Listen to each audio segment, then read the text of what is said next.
When I would go to the lunchroom to eat, they would not sit at the same table as I did because I was a black woman. What if I told you there are hundreds, if not thousands of black people you have never heard of? These people transformed history, broke barriers, and fought for their very existence.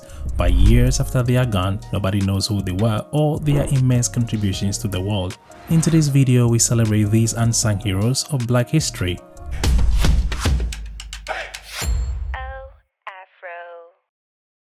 Maya Angelou.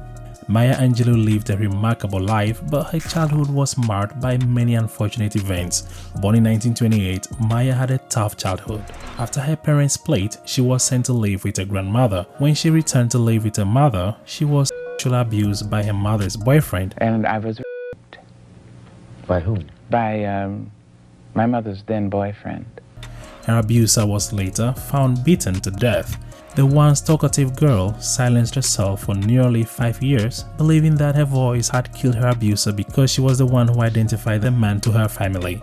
Despite these hardships, Maya found her voice and became a powerful writer and speaker. Her memoir, I Know Why the Caged Birds Sing, tells the story of her difficult early years and how she overcame them. When thinking about how contentious things are in Congress today, imagine being the only black female congresswoman about 50 years ago. In 1968, Shirley became the first black woman elected to the US Congress, representing New York's 12th district for 7 terms from 1969 to 1983. As both a state legislator and a congresswoman, Shirley championed the rights of blacks. Shirley was a brilliant, hilarious, and wonderfully gracious woman. She noticed she faced more discrimination for being a female rather than being black, but never ruled out the additional struggle that black women did face because of their skin color. So guess what she did? Of all the people she hired for her congressional office, half of them were black and the other half women. She became the first woman to run for presidential office in 1972. A Catalyst for Change has to be able to withstand the insults, the humiliations, the abuses, and the slurs. What's wrong with my running for president of this country? After all, for 15 years, I have been the ghostwriter for a lot of them. She didn't win the elections though, but her words still ring a bell today. If they don't give you a seat at the table, bring a folding chair. Max Robinson. Max Robinson broke all kinds of racial barriers in media. But that wasn't easy. In fact, during one of his first jobs in 1959, Robinson was hired by a television station to read the news. He was forced to hide behind the station's logo whenever he was on air. Most viewers never knew the man behind the voice. For the station, people would love looking at the logo than see a black man on their TV screens. This continued for a long time until one day he said no. He boldly and rightfully ordered the cameraman to remove the logo. Well, this didn't go well for Robinson. He immediately got fired. Robinson had achieved a lot by this point, but he was just getting started. In 1978, he became the first co-anchor for ABC's World News Tonight, alongside Frank Reynolds and Peter Jennings. During his 5-year run on the network, he fought to cover the news with a black perspective. Newscast. Good evening. Our story is not so much about Negroes and poverty as it is a story told by poor black people living on the outskirts of American society. Eventually, Robinson left ABC News and joined Chicago's WMAQ-TV as a news anchor, but his life came to a tragic end in 1988 when he was diagnosed with AIDS. I'm not recommending that you be old hard-headed like I was, and stubborn. I never recommended my way. I did the best I could. But try to keep your integrity. Because you're going to find out in life, at the end, that's all you got. While Robinson was breaking barriers in the media, a young black woman was making history in track and field. Meet Alice Coachman. Before Serena Williams or the Simone Biles, there was Alice Coachman.